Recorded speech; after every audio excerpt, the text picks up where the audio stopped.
Hello and welcome to Beyond Boundaries. I'm Justin Douglas. So happy you can join me for this episode of Beyond Boundaries. Please consider checking out the Patreon page and supporting the Beyond Boundaries podcast if you're able. That's patreon.com/Beyond Boundaries podcast. You can also help by sharing, subscribing, rating, and reviewing the podcast. It makes a huge difference. Hope you enjoy this episode of Beyond Boundaries. Hey friends, just want to give you some context for this particular podcast episode. I interviewed Drew Hart on May 26th, so last week, and May 26th would be the day after George Floyd was murdered. And so we talked briefly about that. That video was beginning to go around. We also talk a lot about racism, especially as it relates to the church. And so if you're here and you consider yourself a part of the church, or you hope that the church could be what it's really meant to be, this hopefully will be a conversation that gives you some encouragement and also some challenge. We all hopefully are being challenged in this time to grow, to consider how our views need to change and evolve, and ultimately to fight for justice. And so I just want to say, if you're out there, this is a time where hopefully we're elevating Black voices, and I'm so thankful that I got this opportunity to interview Drew and to bring this to you, and hopefully you'll find it encouraging and also challenging. Please read Drew's book. As a church right now at the Belong Collective, we're actually reading through Drew's book together, the book Trouble I've Seen, and his new book is coming out in the fall, and we talk about that in the episode. So here it is, my conversation with Drew Hart. All right, I am here with Drew Hart, author of Trouble I've Seen, Changing the Way the Church Views Racism. Drew's new book, Who Will Be a Witness? Igniting Activism for God's Justice, Love, and Deliverance, comes out in September. Drew is a theology professor at Messiah College. Drew, welcome to Beyond Boundaries. Thanks for being here. Thank you, Justin. Glad to be here. Glad to be in conversation with you. How are you doing amid the pandemic? Like, how are you and your family holding up? We're surviving. You know, it's hit us a little bit, and so my wife is out of work, but we're surviving. And as a family, we have kind of found new rhythms and trying to be good neighbors. You know, I think that's the key. That's so important. Being good neighbors. It's a new context of what it looks like to be a neighbor. I've actually, interestingly, got to know my neighbors better in this time because we're just home more. We're around the house more. We're out in the yard more, waving, and then eventually, like, even though it's keeping social distance, like having more conversations with our neighbors than ever in an odd way. But yeah, trying to love your neighbor amid this can be as easy as putting a mask on, even.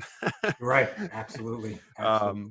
Yeah. Put that mask on, and there's a one lady that we've checked up on who's elderly from our church in the neighborhood, and so getting her groceries, and we take walks. Me and my wife, we take walks around the block, a couple blocks, but we go around like 3 times. So neighbors that we probably hadn't seen as much, we're seeing all the time now. So yeah. I get that. So, well, I want to dive right in just to maximize our time together. Your first book, the subtitle was Changing the Way the Church Views Racism, and your book came out in 2016, if I'm correct. Yep. How do you think the church has changed, if at all, in the ways it views racism or understands racism in the last 4 years? Yeah, I mean, I think that there's no single story to that, right? I'd say broadly, there's lots of Christians that haven't changed one bit, right? Yeah. And so they're still engaging in the same kind of frameworks. And since Black Lives Matter up till today, nothing really has changed. White mainstream churches kind of perceiving things from their vantage point and from their own lived experience and their own assumptions. And so highly individualistic, usually biased anti-Black and preferential to white people and police systems and law and order and all that kind of stuff. However, though, I get the benefit of traveling and speaking all over the country, especially to churches. And I've actually gotten to see that there is this other side, right? That there are churches that are waking up, that are having really hard conversations about white supremacy for the very first time, that are reevaluating their mission and values and practices as it relates to white supremacy and how their own commitments, their own ministries. And so there's some exciting stuff happening. And so there's some churches really expanding and kind of having a more in-depth look at the systemic and structural ways that racism shapes our society. So there's some hope, but there's also a lot of problems still going on. Yeah. And I mean, today on social media, obviously, this is everywhere. George Floyd, which I'm sure we're only going to learn more over the next few days and about him and his life and what transpired. But I mean, from what I saw of the video, it's just, I don't know, it just looks absolutely ridiculous. Like, the police officer using excessive force on somebody who's already handcuffed, already on their stomach, on the ground. And it's just like, we see this over and over and over again. And what, I mean, obviously I'm asking you because this is something that your book covers, and I would assume your upcoming book covers. And I know it's something that you speak a lot about, and you and I have had conversations about this previous, but like,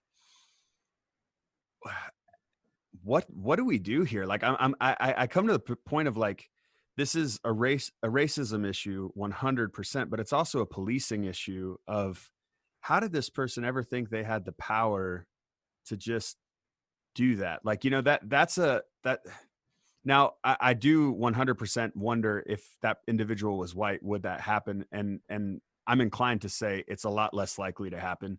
But at the same time, we have kind of two problems that aren't exclusively separate, right? Policing and the way in which police, right? Especially poorer neighborhoods and neighborhoods of color. And then we also just have the collective white privilege and racism that exists in our world, whether you're a police officer or not. Can you just speak on that a little bit, and maybe even speak, I don't know if you've seen the video of George Floyd, and obviously it wasn't that long ago that we saw the video of Ahmaud Arbery. And like, as you're seeing these things develop and writing on this subject, what's going through your head? What's going through your thoughts of like real change that could make a difference in these areas? Yeah. Well, and I'll start out by saying I didn't watch the full video.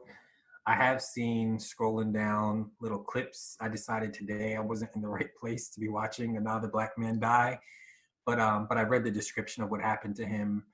And honestly, the first thing that came to my mind was when I lived in Philly. I had a neighbor, my next door neighbor, actually 2 doors down from us, row homes, but just 2 doors down, and him getting arrested. He was drunk one night and was just a little rowdy, but not like hurting anybody. Police came, arrested, handcuffed him, had him down, face down, and just in that same exact posture with like his knee pressed down into like kind of between his back and his neck. And so that, like, the image just like went there immediately, you know, just seeing that and me feeling helpless at that moment, like I can't do anything to help my neighbor, and seeing the way that he's being, you know, just treated like not even a human being, right? Just the brutality of it. And he wasn't killed, but just that kind of brutality, and to just how every day that kind of exercise of, I mean, I could call it power, but domination over other people just because you can, right? It's just too common. And so for every one time someone is killed, there's thousands more times where people are just being brutalized and humiliated in their own neighborhoods. So what can we do about it? I mean, I think, you know, it's going to take a broad scale, sustained, active movement that resists, right? And it's going to require white people to wake up and to take a stance, because the fact of the matter is black people have always been resisting, but things can change more so when white people will link arms and stand in solidarity with black people as we're suffering. That's more likely to bring more change. When white people refuse to go along with the system, refuse to be silenced, refuse to turn the other way, and stand there and resist and speak up and challenge the laws, the policies, the structures, the authorities that are in place that continue to harm black people. Yeah, that's so good. I think recognizing the privilege that we have as white people and choosing to use that to first to listen to the Black experience in America, to try to understand it to the best of our ability, and then try to champion a different path forward. I mean, I don't know. I'm at a point to where I'm like, there was a part of me with Ahmaud Arbery that I I felt hopeful, because after that I was having conversations with people who I talked to after Trayvon Martin that would not talk about that in any like meaningful way. Does that make sense? Like in Yeah, any yeah, way of absolutely. championing change.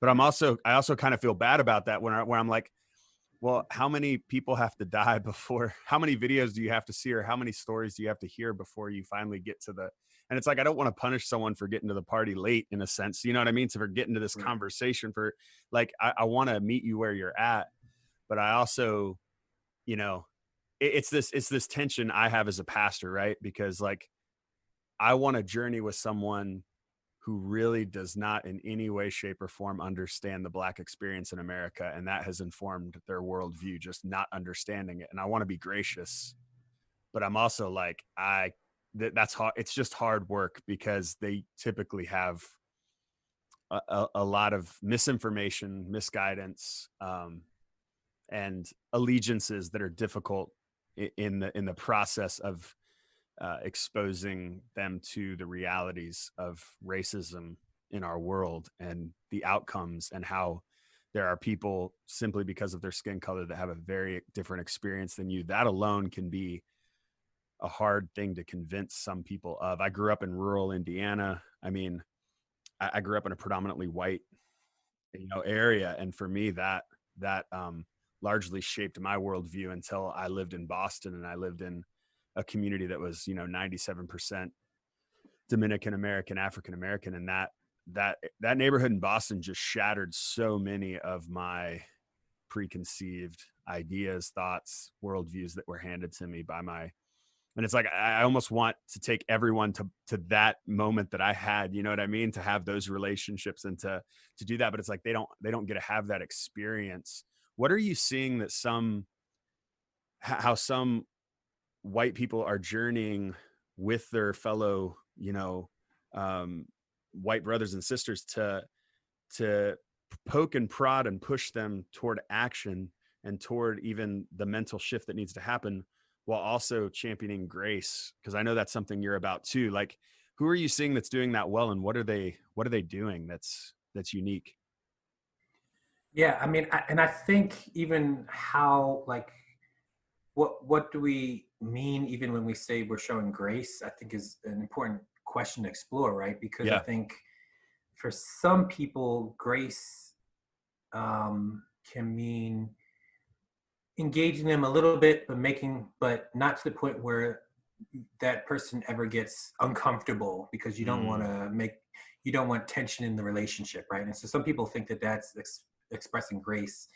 But I think what I've seen is that when I see white people who, well, and let me say on the other hand, there's some white people on the very other end, and I think a lot of white progressives fall into this camp where they start waking up and then they have no time or patience for anybody that doesn't see things like they do anymore, Yeah. and they act like they've always been there, right? So that's the other Yeah. extreme, right? Yeah. And forget that they were also on a journey. But I do think the graciousness is in speaking truthfully and lovingly, but telling hard truths that are actually good for that person because you want them to become the person, a more fully human person, right? Hmm. That's not as complicit in the oppression and harm of other people. And so I think the grace is in the commitment that you are not giving up on them, and that you believe in them, and that they can be better than where they are right now, right? Yeah. And so the grace refuses to cut off ties, but will also say hard things at times, right? Hmm. That and realizes that while you might not burn the bridge, the other person may, and you can't always control what the other person is going to do, right? Hmm. But you can make the invitation and be there for them and show up, but speak truth into their life in a way that honors them as somebody that like there's a book called White Fragility by Robin DiAngelo. Yeah. She's a white woman, and she talks about how white people are just fragile, right? In terms of sometimes how they respond to racism. Well, the fact of the matter is, you love someone, like, don't coddle them like they can't, treat them like a full human being and have a real conversation with them and challenge them to be better, right? Um, and so I think that that's also part of the work, is finding that way to be gracious and to, in the same way that, King talked about loving your enemies, his loving your enemies wasn't coddling them and leaving them where they're at. It was confronting them with the truth and resisting the harm that they're doing. And at the same time, because King refused to try to destroy his enemy, right? He always left space where they could convert and go from enemy to friend, right? That was always an option on the table. And I think that that's the kind of graciousness, is the love that seeks to overcome evil, rather than just letting it fester and cultivate on its own because you don't want to disrupt the apple cart. That's so good. You speak of King, and I know you have roots in Anabaptism. Would you consider yourself like a champion of nonviolence in your approach? Yeah, so I don't use the word pacifism to describe where I'm at, but I use the word peacemaking and nonviolence. Peacemaking in terms of, I think that that's, for me, a better way to describe the ethic of what Jesus lived, the theological ethic that we're invited into, always seeking shalom where we are. And that includes loving enemies and non-retaliation and finding creative ways to overcome evil with good. And then I use the term nonviolence to describe the strategic ways of engaging in social change, right? So these are strategies for change that especially oppressed people have available to them, where, let's say in the United States, if Black people try to throw a violent uprising against the nation, I mean, this country's got military power beyond anything the world has ever seen, right? We could all be wiped out in seconds easily. But in nonviolence, it kind of changes the power dynamics, precisely because you refuse to play by the terms that the empire wants to, right? Violence versus violence. And so while I can recognize someone like Nat Turner as having courage, and Nat Turner, by the way, is the slave rebellion from the 1800s, who led a really powerful slave rebellion, and then they all were wiped out and he was like skinned and killed. And I mean, I won't lie, like I can get some inspiration from him at times, but I also don't want to see my whole family wiped out. And I believe that more consistent to the peacemaking of Jesus is the strategies of nonviolence, where we find creative ways to challenge the system and accept the consequences that come with that. Does that flow from like a pragmatism, or does it, I mean, obviously it flows from Jesus, but like, would you say that comes from Anabaptist roots? Like, do you consider yourself an Anabaptist as well? I consider myself an Anabaptist, but in probably not always by what others mean by that. That's what I was gonna ask that, because I have a tension with Anabaptism, and so I wanted to know what you think about Anabaptism, especially as it relates to um, minority groups, because I sometimes feel like some of the conclusions that the Anabaptist theology makes can be a conclusion of, well, yeah, that's kind of a privileged position to just be able to say, well, we're just going to be separate. Well, some people can't separate themselves from this reality. Does that make sense? Like, Yeah. Well, there's no question that today, many white Anabaptists and white neo-Anabaptists, I'd say, have domesticated their interpretation of the tradition. But you got to remember that in the 16th century, number one, it was a very diverse thing that was exploding off the ground, but this was a movement that was in congruency with the poor people's rebellions that are taking place in the 16th century. There's a lot of overlap, right? Yeah. And so these are poor, desperate people for the most part, in which these communities that have extreme critiques on the economic system and on the political system and on the church-state relations, right? And so they're making a radical break from the system. But not all. There's a whole variety of ways that people engage, including, I mean, even the 16th century, there's some that took up violence, right? And so I'd say, number one, that on the broadest sense of it, especially from a 16th century sense, is the conversation around peace and violence is the starting points. wrestling with what is Jesus calling us to, because I think prior to that, that wasn't even a question on the table. And so I think first is that question. Secondly, it's not neutral as it relates to the economic order, right? The Anabaptists of the 16th century had identified and were in solidarity with poor people.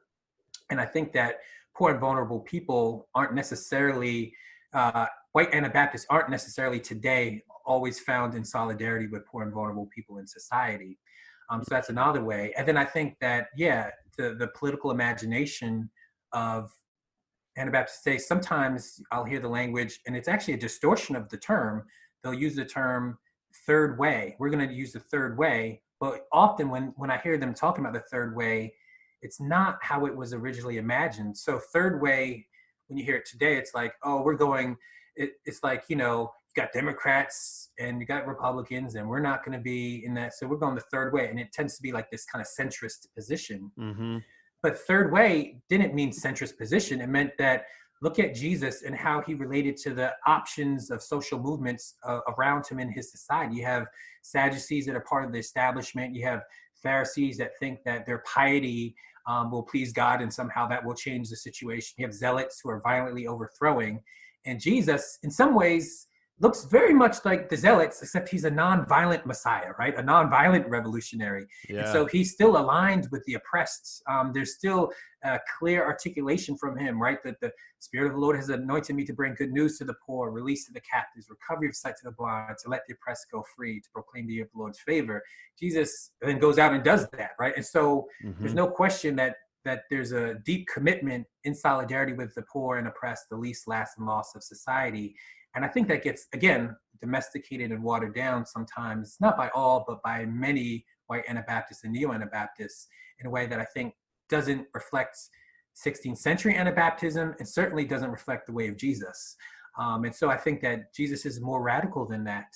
And so going back to your initial question about the ethics and the pragmatism, like I would say I always start with the ethics of Jesus first, right? Which is why I say peacemaking, right?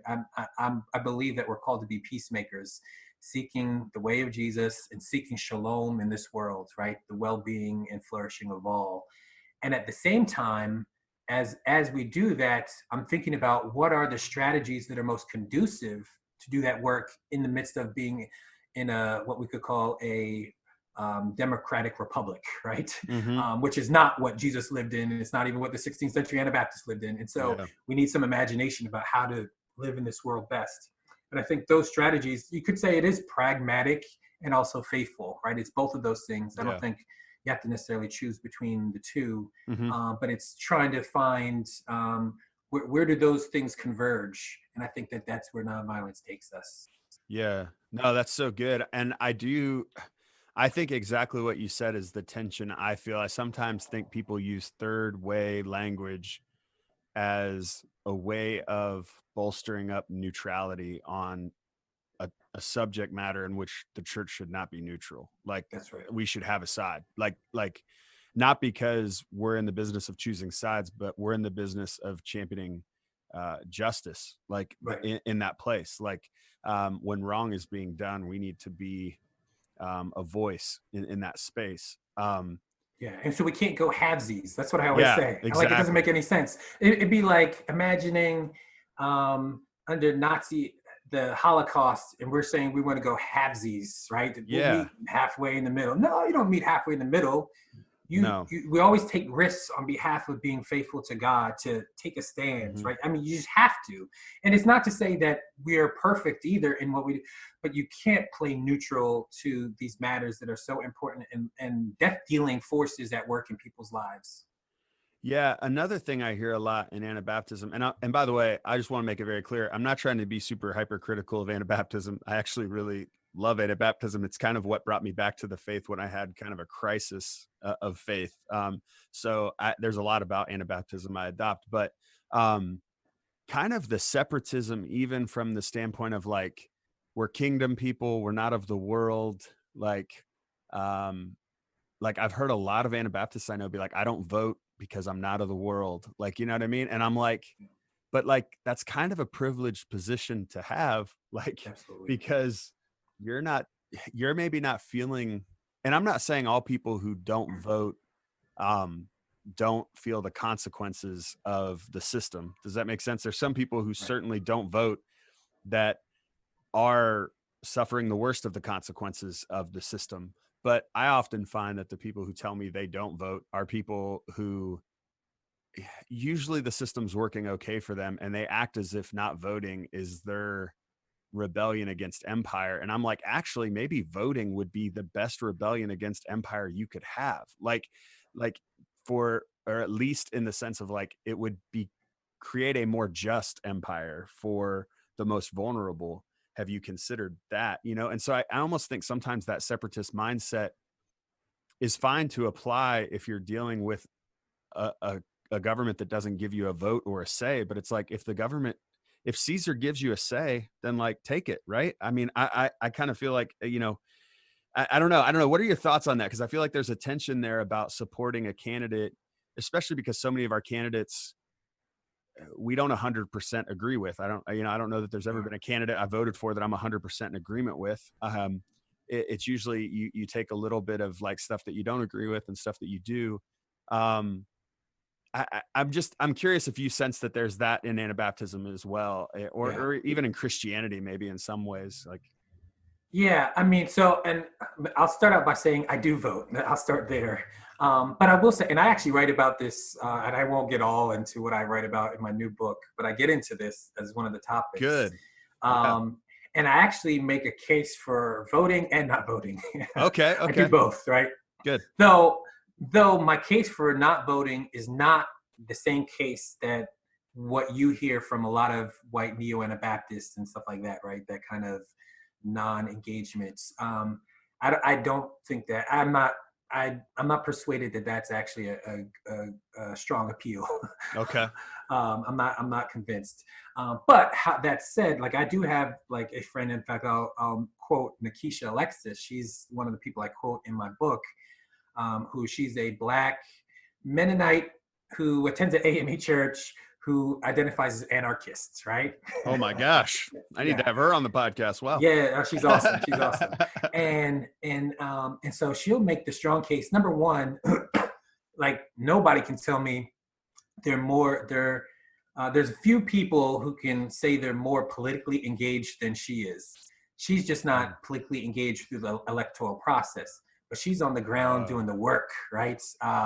She's busy, she's organizing, she's movement work, all that kind of stuff in her neighborhood. And so for her, the question isn't whether we should be political or not and engage in society. It's in what way should we engage our society, right? That's her question. So she's, if anything, more radical, I think, than many folks are.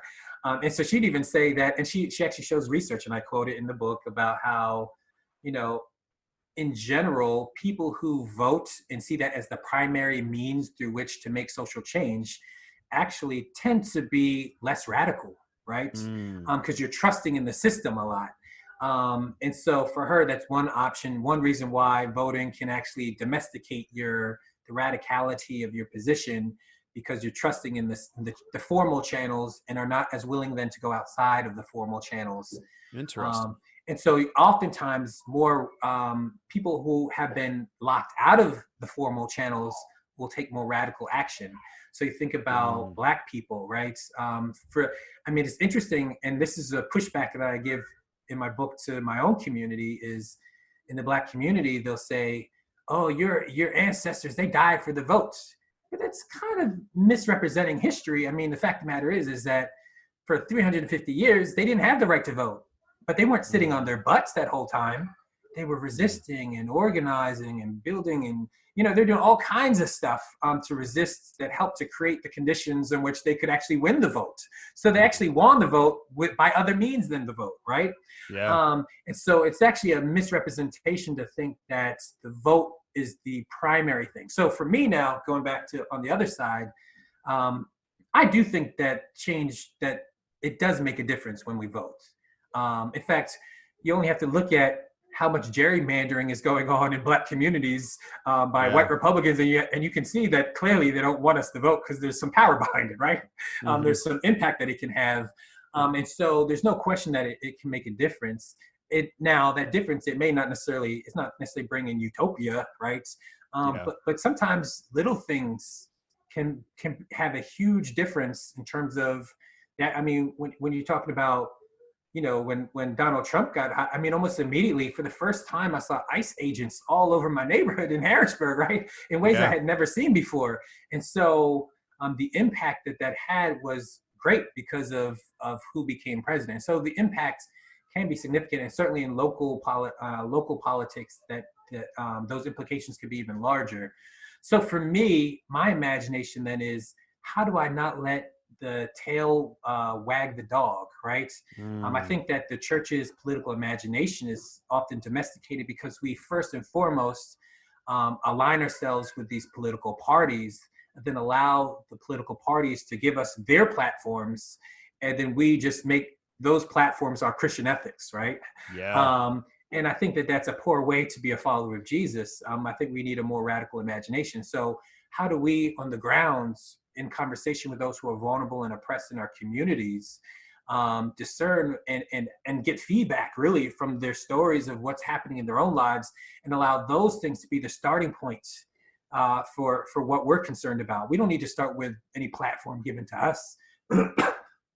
And then from there, we participate in movements, grassroots movements on the ground, and vote consistently with those movements that we're participating in, right? And I think that's a better posture for me. Let the voting flow out of the work that we're doing on the ground in our communities, rather than letting these huge, massive political platforms that often don't represent us.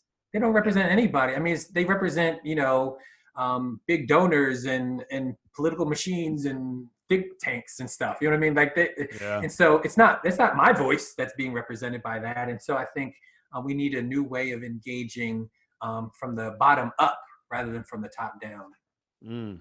That's good. You mentioned your new book. Am I right that it's coming out in September? Yep, September 1st. Okay, I pre-ordered it, so I thought it said September. Good deal. I'm looking forward to reading that. Can you give people like a brief synopsis of that book, why they should pre-order it, what you cover in there, if they have read Trouble I've Seen, how this is different and what it is? Yeah. So I don't have my elevator speech worked out, but That's all right. no. But let's see. Well, let me say this. I wrote the book um, because when I was traveling around the country, engaging Christians, and they're awakening to these issues around racial justice and how white supremacy shapes their world and all that stuff.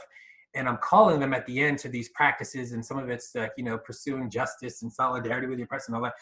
And people are saying, all right, that sounds great, but I have no idea what this looks like. I have no idea where to begin with this.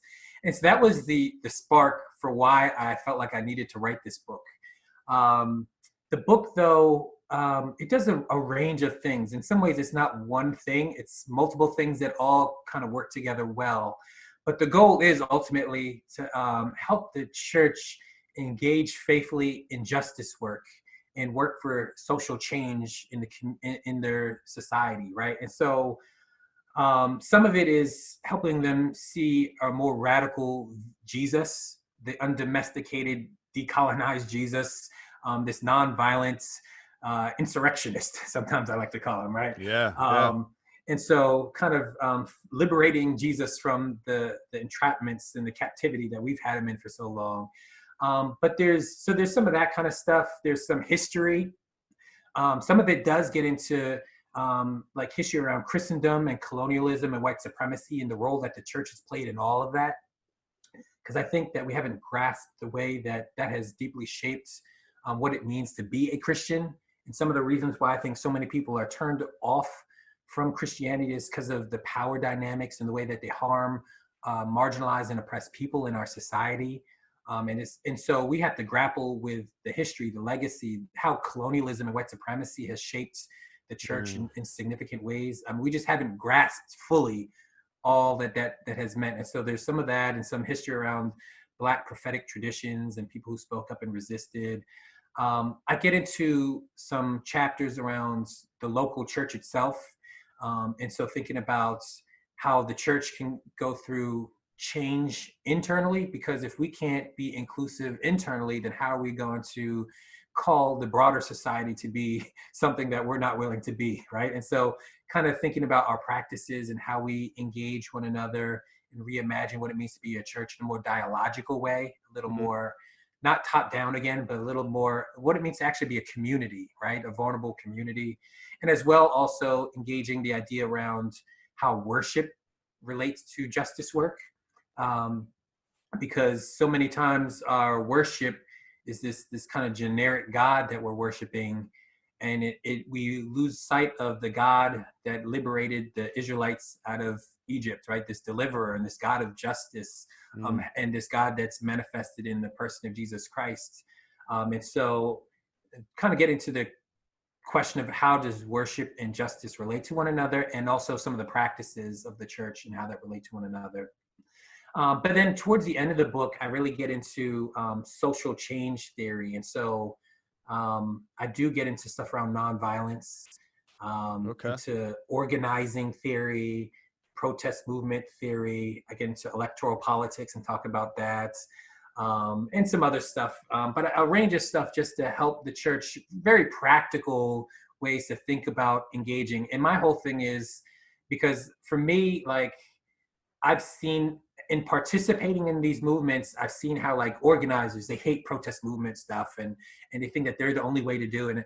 And for me, there's lots of different ways. And so for me, I'd rather help people understand what it is and say, the church is free to do all or any of these things, or none of, you know what I mean? Like, we can be creative. We don't have to get stuck with one strategy, but we can participate in what we feel is conducive to pursuing more shalom in our communities.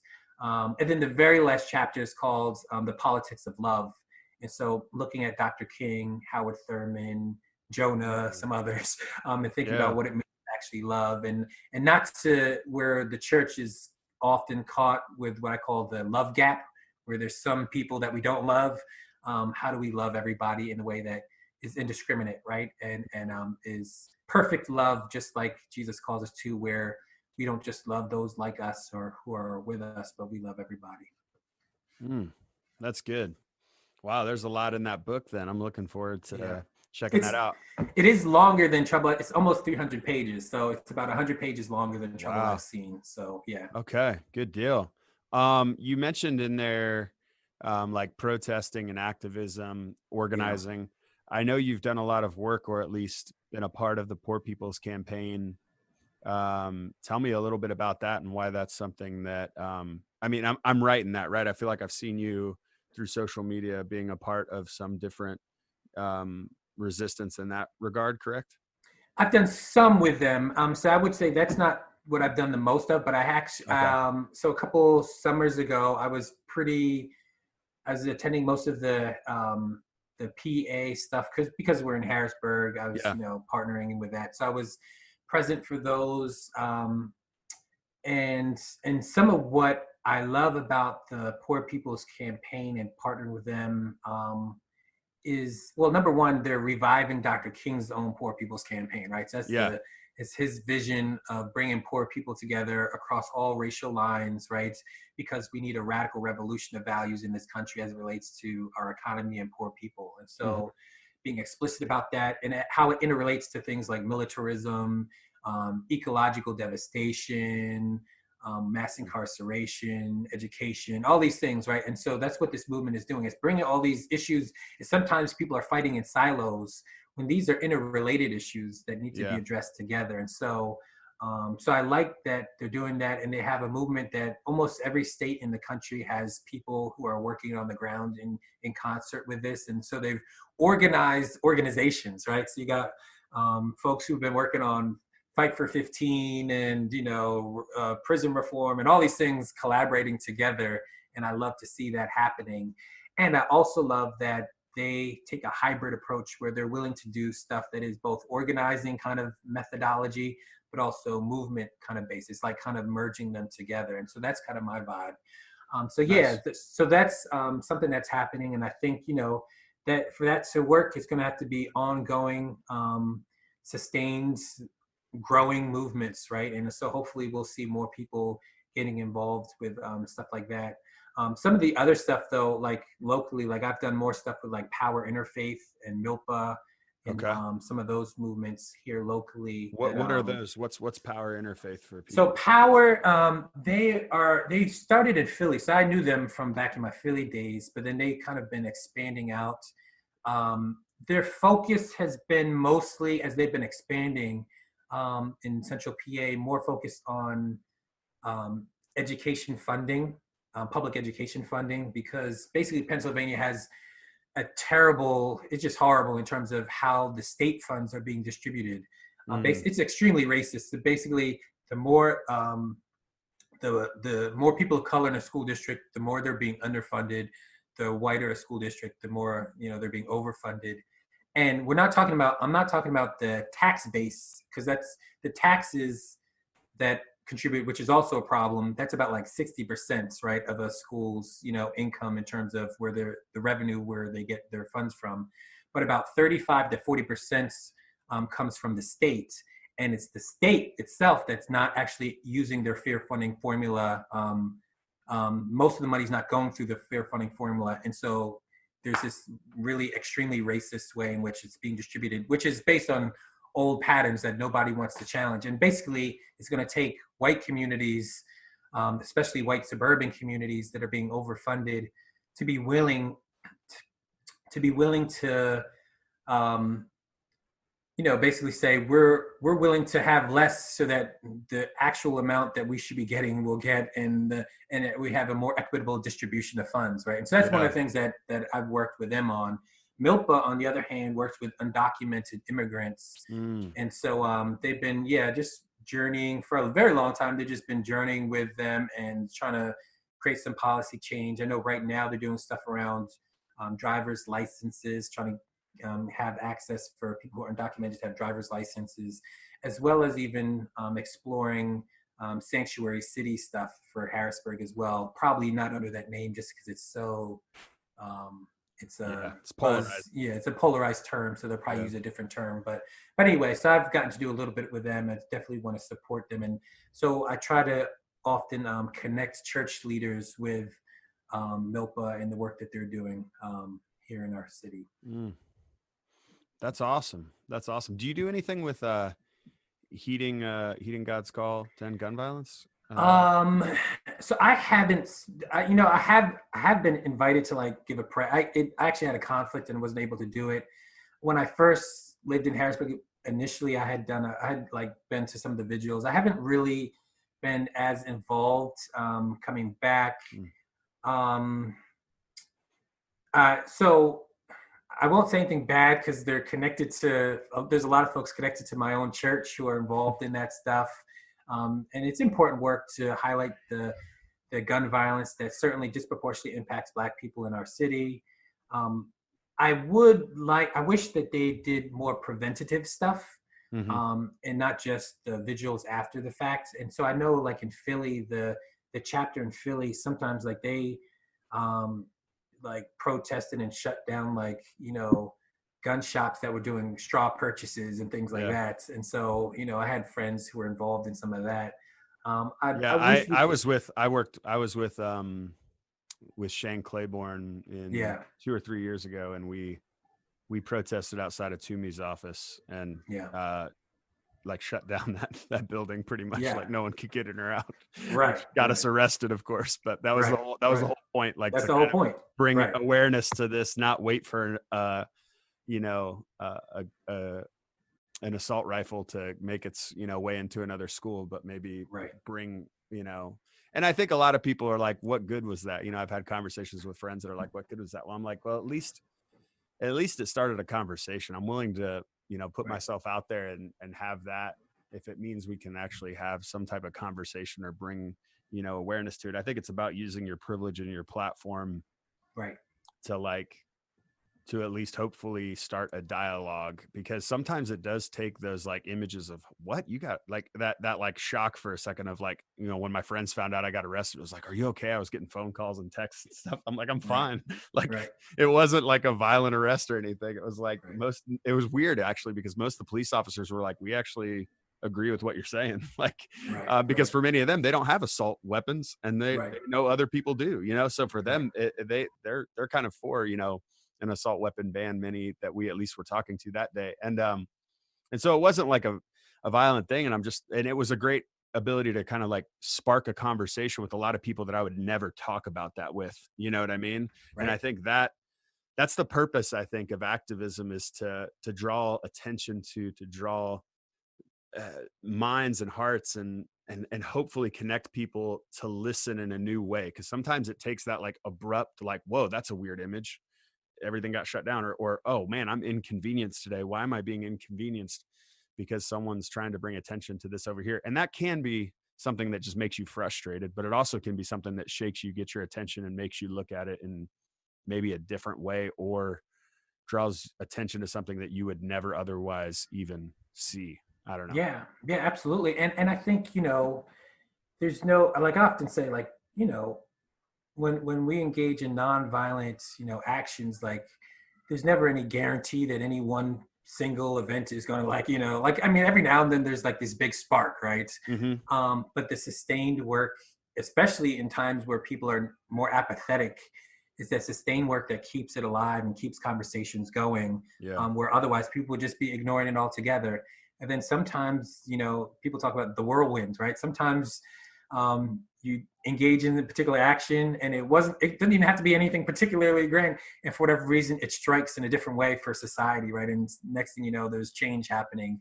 But I think we need sustained witnesses to a better way. And so I think when we decide to do it, we can't do it because we think we're guaranteeing any outcome, but we're just trying to be Yeah. faithful and trying to bear witness to a better way however we can. And so we do it creatively and consistently as we can. Yeah.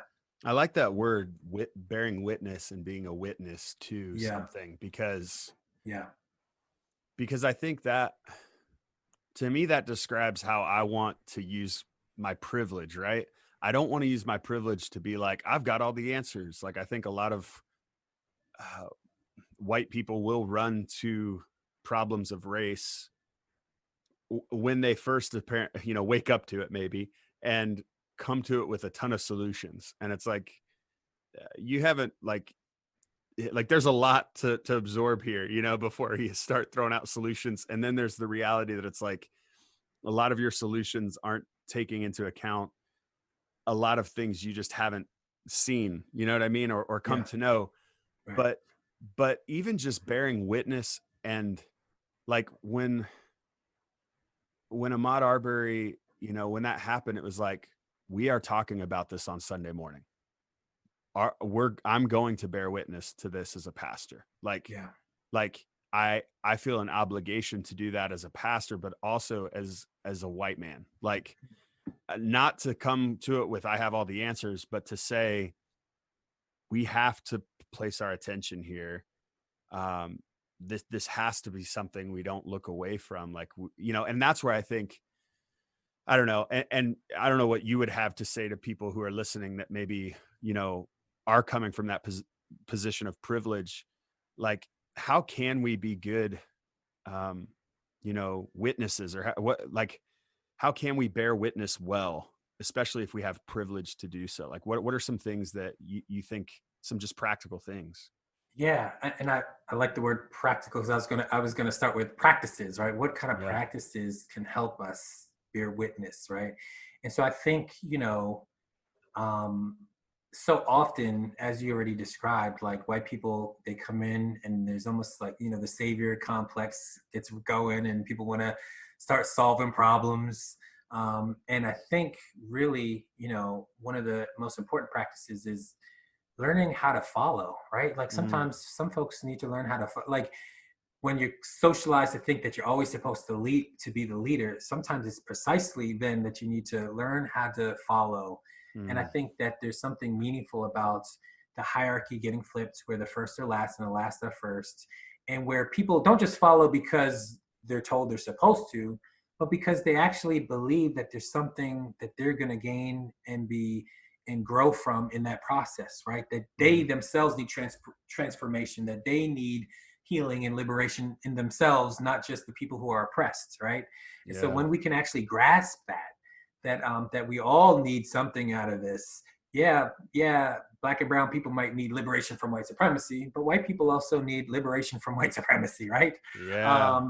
And so then we're coming as equals, but equals in a way that flips the hierarchy upside down on its head and bears witness that another way is possible, and that people can willingly and voluntarily choose to follow, even when society says, they're socialized to be in this space and to speak first, right? That they can choose, no, I'm not going to speak first. I'm going to listen first and be slow to speak, right? And I think that those postures, those practices can really be powerful. And I think people would notice when they see, like I'm co-hosting a podcast with Jarrod McKenna, who's a pastor and a peace activist from Australia. And we're leading this kind of book study actually on Trouble I've Seen. And one of the things we're doing is we installed some practices, right, that just shape conversation. And so basically I said, as a rule, like for conversation, I want those who've been taught to, be slow to speak, I want you to step forward and speak first. Those who are prone to speak first, I want you to step back and let other people speak first. And then I said more specifically, because we break them out into small groups, when you break them into small groups, I want you to let the women of color speak first, right? Let them go first, and then other people jump in, right? And so by doing so, it can flip some of the expectations and hierarchies that are so, we're just so deeply kind of oriented towards. And what's happened is that the women of color in the group, because they've never been told that they're going to be leading the conversation. I mean, the very first day that we did it, half the comments towards the end were about just how they just felt affirmed, how they felt loved, how they felt listened to, how they had never had white people in particular, they say, listen to them like that, and not just listen to them, but actually care, right? Like they were genuinely caring about what they had to say. And so we structured around listening. But anyway, it's these practices that are in place. So anyway, that's just one example that we can constantly think about our different practices and embody new ways of being in community with others. And that should include, if you're trying to get involved in justice work, like join in, but don't try to recreate the wheel, right? Figure out who's already been leading and join in and follow and grow from that place. And that will be an awesome place to build relationships and to get a better understanding, right? You will quickly get a quick, on the ground education on what's going on in people's lives, because they'll be sharing their stories, and you'll get firsthand experience as you're linked arms with those who are impacted directly. Yeah, and that podcast is called the Inverse Podcast, correct? Yeah. Yep. Yeah. Inverse Podcast. Yeah. Yep. Can that be found anywhere? Or is it on a particular platform? Yeah, you should be able to find that anywhere. Yep. Okay, great. Very good. Okay, I have one last question for you. And I'll get you out of here on this. And this is a little bit of a long question. So, I mean, it might be a long question. It might open up a little bit of a Pandora's box, but I find this to be something that I'm interested in your opinion on, not necessarily related to race, but it is kind of related to race. In that, you're a professor at I guess I would call it an evangelical institution. I don't know that Messiah necessarily is that, but and you'd probably do a lot of speaking engagements at churches that would call themselves evangelical. What do you think the future of evangelicalism is? Like, do you think it can be saved now that it already was very much attached to the moral majority way back in Falwell's days, but I feel like this is like 2.0 compared to that. Like, it's like a whole new, all you have to do is look at the metrics of, even white evangelicals put Trump into office, and just some of what white evangelicalism champions seems to be so, in many ways, antithetical to racial reconciliation of any kind. And I'm curious what you think the future, do you think there's going to be some sort of rebirth, or do you think there's a necessary death and that word's just not going to be able to make it. I'm curious your thoughts on that, or anything offshooting that is your opinion about that. I like to talk to leaders in evangelical spaces about their thoughts on that, because I have my own opinions, but I like to hear theirs. Yeah, no, this is a really good question. And yeah, I mean, I think it's fair to say Messiah, at least it's the majority of the student body certainly is evangelical. I mean, it's not exclusively, but that's certainly a large portion. And even portions of the faculty, right, are very evangelical as well. So, although I would say most of them are not, hardcore, right? But nonetheless, evangelicalism certainly runs through and is a part of the ethos. And Messiah tries to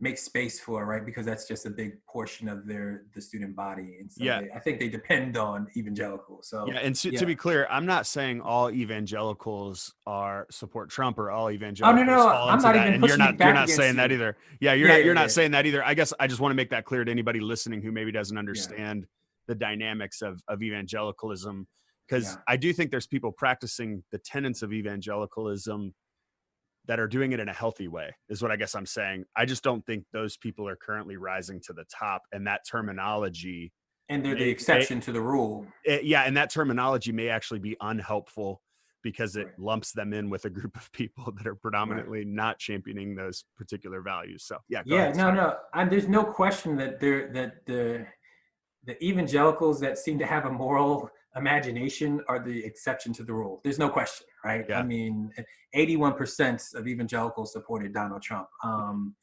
And that was on him running on a platform of law and order, right? In response to Black Lives Matter and Kaepernick, to banning Muslims, to building the wall and the rapists and all that kind of stuff, to, grabbing women by their, what. And so, I mean, that was his, before he became president, and then he began to try to actually execute those things that he promised he would. So, and they've, for the most part, most evangelicals have been very quiet. There's been some that have spoken up, but that's, again, a minority out of those who identify as white evangelical. So I think I said it, like, I think overall as a movement, the movement is morally bankrupt right now.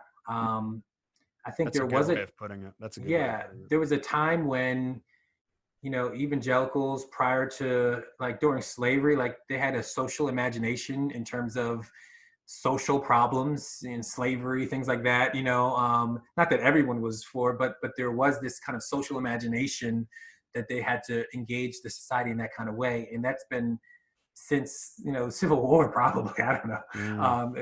It's just been on decline. And right now it's an embarrassment, right? I would say it's a vandalization of Jesus's name. Every time they use Jesus's name, they vandalize the name of Jesus. And so, I think the hope, there are, like, I'm always intrigued by, like, denominations like the Evangelical Covenant Church, which is definitely an evangelical denomination, but I always see them as a little different, right? And there's some, they have a different ethos overall, although they're struggling too. And I think they're having some internal fights even in that denomination, but there's a lot of really good churches and pastors and leaders in that denomination. So I think, I guess that there's groups like that, there's hope. Certainly, I think there's many neo-Anabaptists that are evangelically oriented that at least help to soften evangelicalism some, I think, right?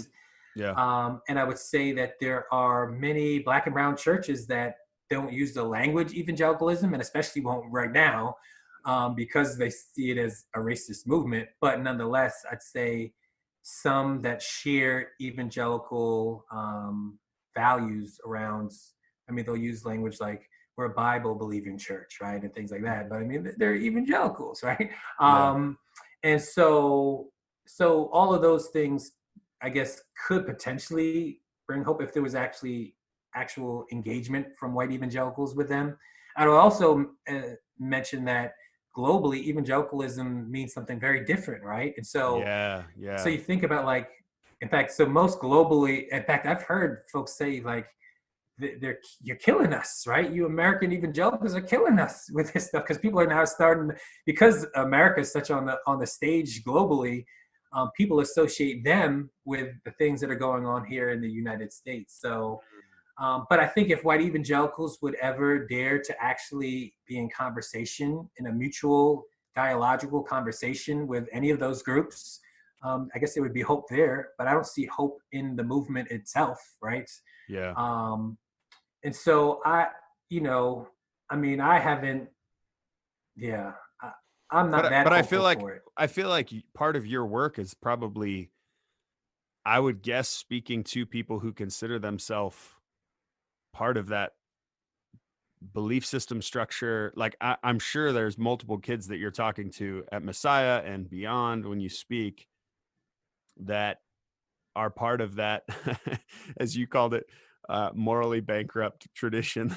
Yeah. And when you use even that language, I think that's so good, because I believe it was King who said the church is the moral conscience of the nation. Like, Right. it seems as if the evangelical church has failed to bear witness, right? In those moral ways, or at least, I mean, I grew up in white evangelicalism. Okay. I grew up, in, I mean, multiple churches, but an Assemblies of God church that was predominantly white, and then independent Baptist church, and then a non-denominational, like typical, like, seeker friendly church, think Willow Creek type style church, right? Those three churches I remember from elementary school to the end of my high school time. I can't remember one time that racism was ever talked about, or any amount of conversation was had about issues of race from the pulpit. Because when those things would happen in our world, or when those conversations would explode on a national level, the church would come to the conclusion of, that's not for us to talk about. Like that was their way of handling it. Like that's not our place. That's political, or that's this. And I think that notion has so, like, muted.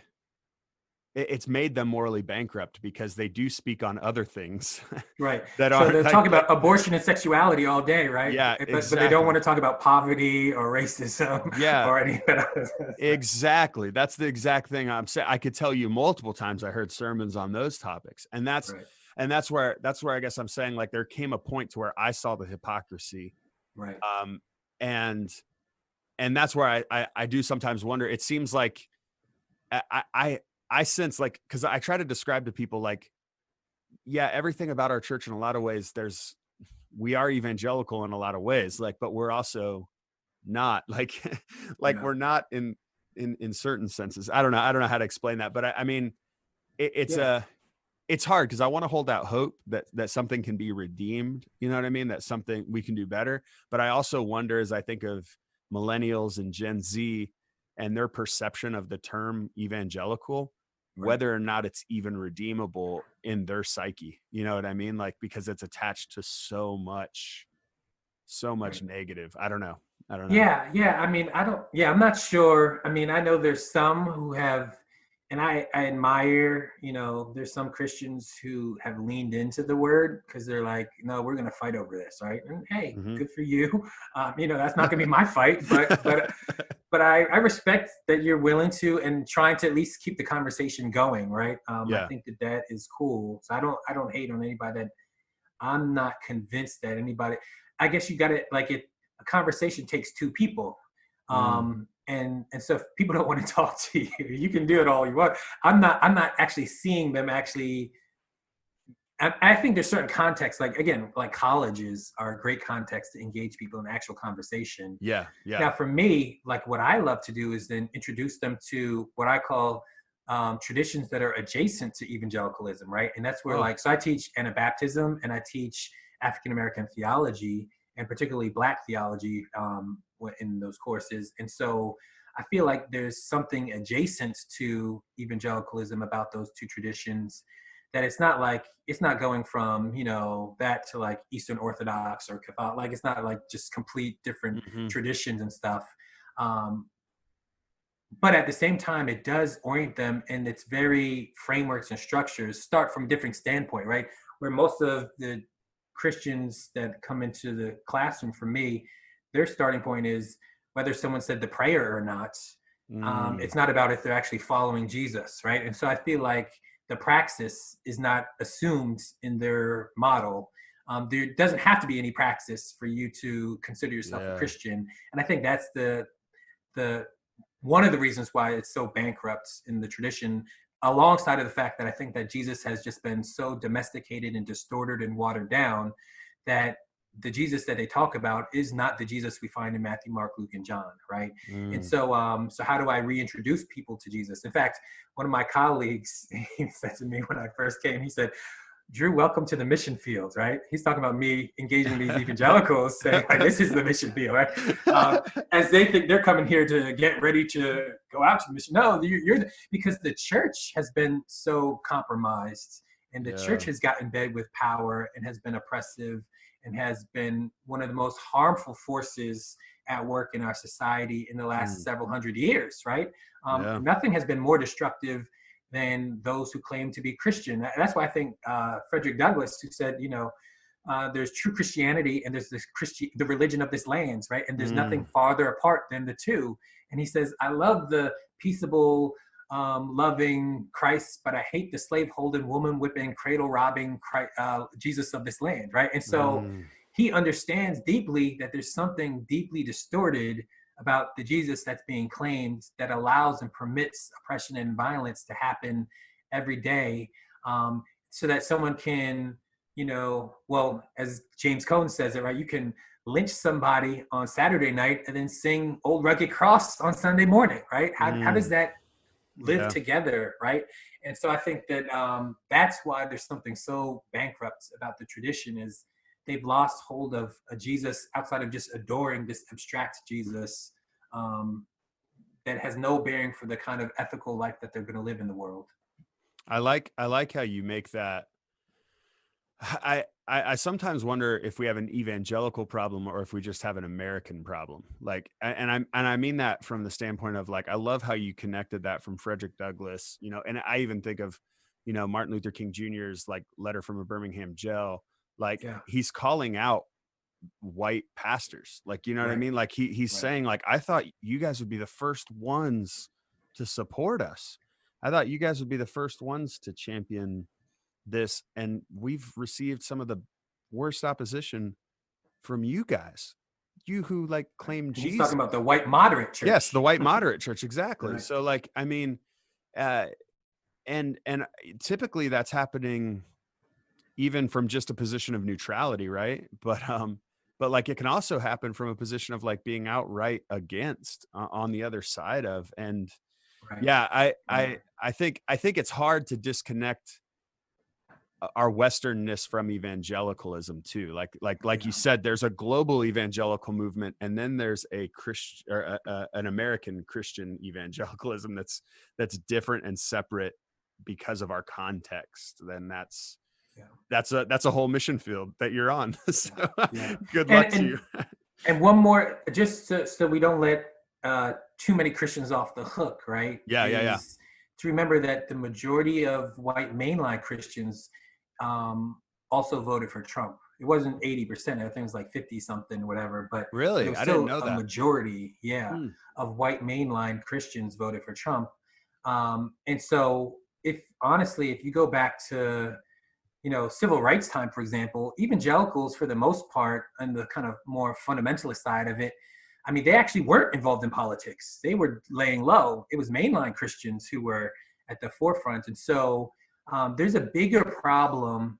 In fact, I often tell folks, because I know, like, right now, sometimes people run to like the Anglican church or the Episcopal church and think, like, I'm like, where do you think evangelicals learned all this stuff from? The Anglican church. Like, they were the original conquestors of the new world. I mean, they were, nobody colonized like the British, right? And they were massive slaveholders, and they taught. In fact, it was the scariest thing when I began to read and learn that, like, Anglican missionaries came down into the South with pamphlets to teach people how to properly control their slaves, right? They're not teaching them right. Wow. And so you've got to practice absolute obedience and come down on every infraction and teach them, right? And so they're actually, because before that, there's actually Christians were afraid of, white Christians didn't want to proselytize enslaved Black people because they thought, number one, that they might have to liberate them because that was English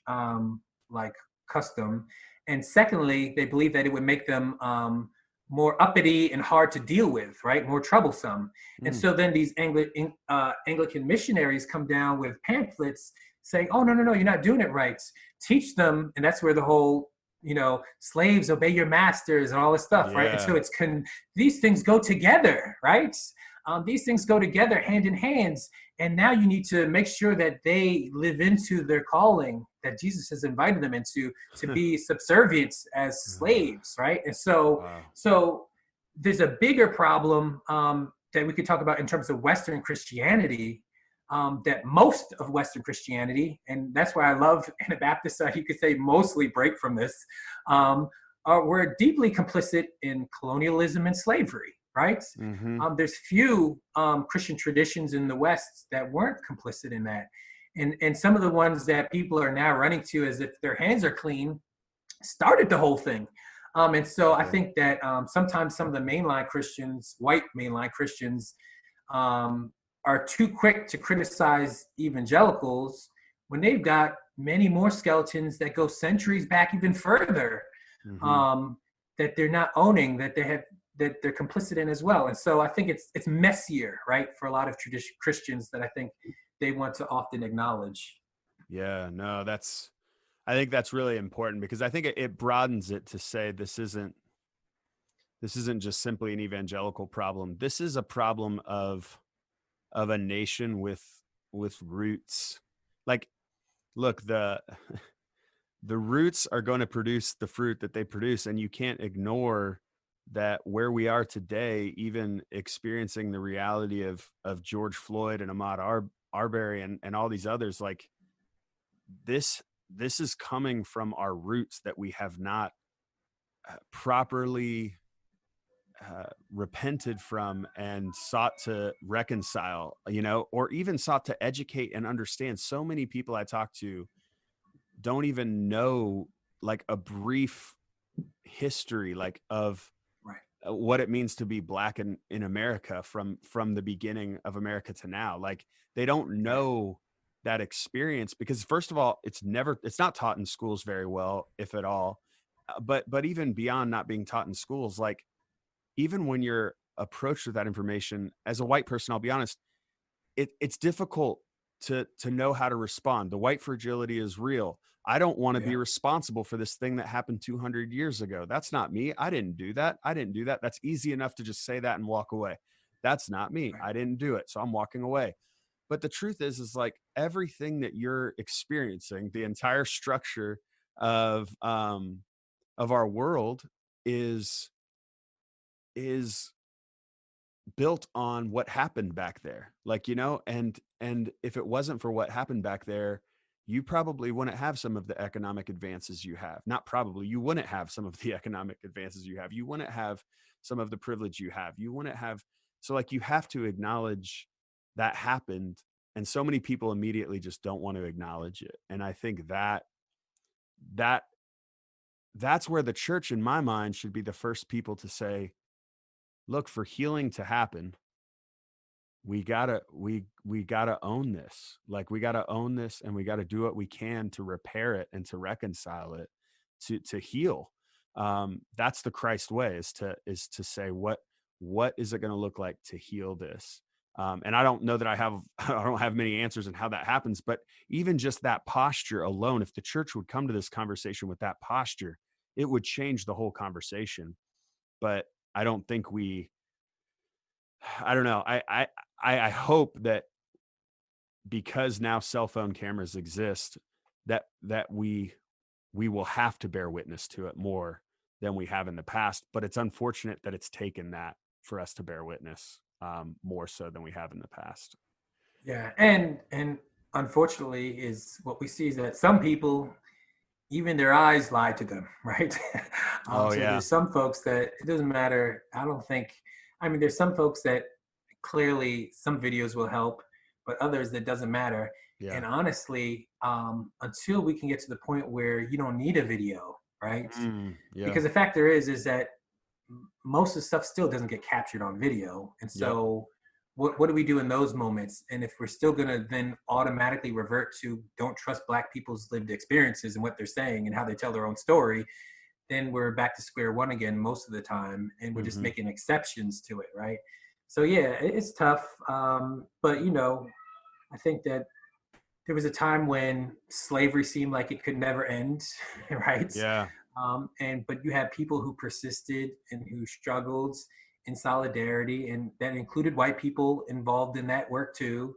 And that came to an end, and then Jim Crow, and then that came to an end, and now we've got other systems and unjust, you know, equitable distribution of funds and all kinds of stuff that we've got to deal with. But things can change, and hopefully this time, you know, before they were changing the problem, but they weren't getting down to the root of it, which was white supremacy itself. And so hopefully we can get to the root of it, and exercise this demon, right? Yeah. And I think that is where the hope will be, is if we can actually exercise white supremacy from the life of the church. Is that what keeps you from becoming cynical? Because I feel like it would be very easy as an educator of this to see the pain, to study the pain, to live the pain as a, you know, Black male in America. Like, how do you keep from being cynical? I know I told you the evangelicalism was our last question, but this will be our last question, I promise. Yeah, that's fine. That's fine. Yeah, no, I mean, I think first and foremost, I try to lean into communities where I find love, right?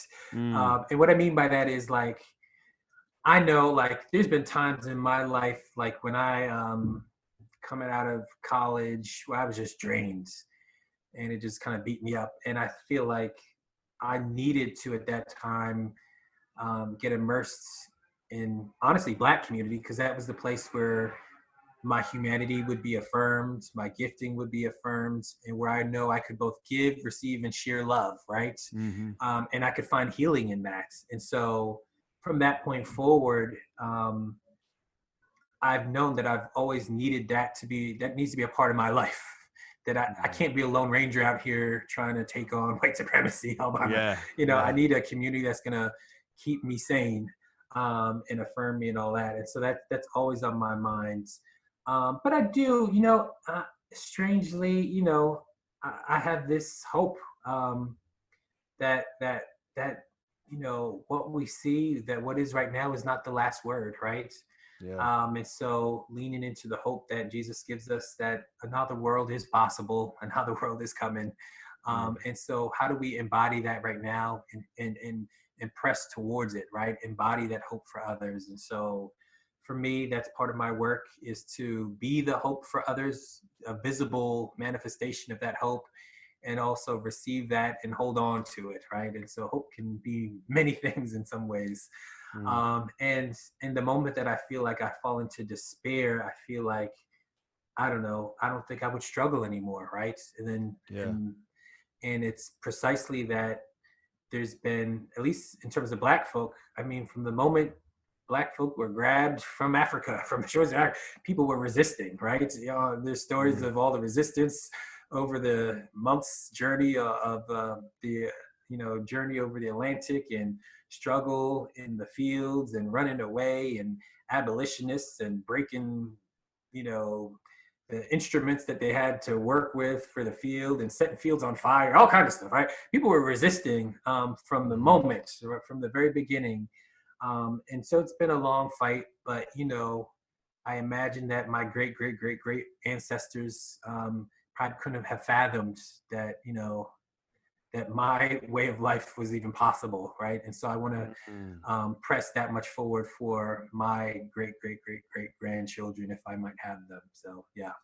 Wow, that was beautifully said. Thank you, Drew. Can you give people some links they can follow you at, or where you would want them to go to access some of your work, or what you're doing? I know I pre-ordered the book on Amazon. Not sure if that's the best place or the place you'd recommend, but yeah, go ahead. Tell them.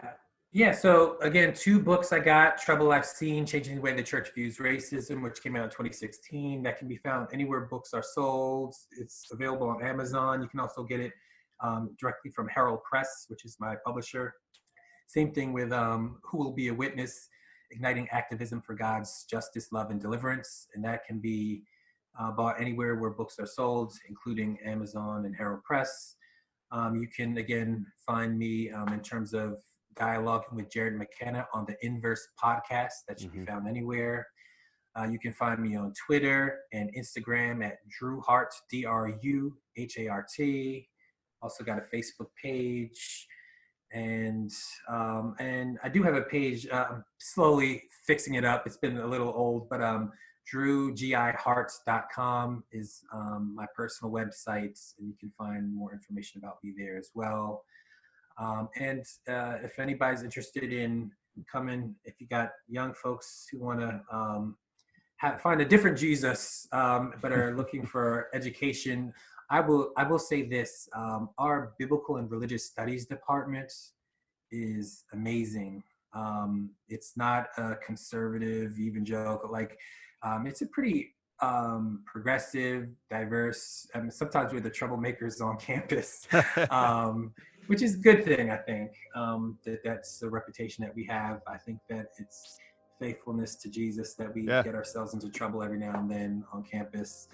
But students, minorities in all different ways come to us and I think find comfort that there's more to Christianity than what they often have been taught. So and that's messiah.edu, I would assume. Yeah, messiah.edu, which Messiah this summer is changing to Messiah University. Oh, that's right. I did know that. I knew they were in talks of that like a year ago. That went through. Oh, very cool. Yep. Very cool. Well, Drew, thank you so much for taking the time to have this conversation. I really appreciate it. Yep. Thank you. Thanks for having me. This was good. Thank you for joining me for this episode of the Beyond Boundaries podcast. Thanks to Drew Hart for being with me on the podcast today. Please consider buying his book, Trouble I've Seen. The link to purchase the book is in the show notes. Also, please follow Drew on social media. I posted the links in the show notes. He is sharing some great content right now. It would really be helpful for you to follow him on your social media platforms. Also, the Belong Collective, the community that I pastor, is reading Trouble I've Seen together. So if you'd like to join us, we will be doing Zoom Wednesday night convos around the contents of the book. That starts June 10th, and everyone's invited. Even if you're not part of the Belong Collective, we would love for you to join us. Just follow the Belong Collective on Facebook or Instagram, and you'll get that info as it comes out. Please continue listening to Black voices in the midst of all the noise in our world today. Please use your platform to elevate Black voices. And ultimately, may we all be striving for and seeking justice in this time. May you go and live a life that is beyond boundaries, giving others love, exploring new ideas, and championing belonging.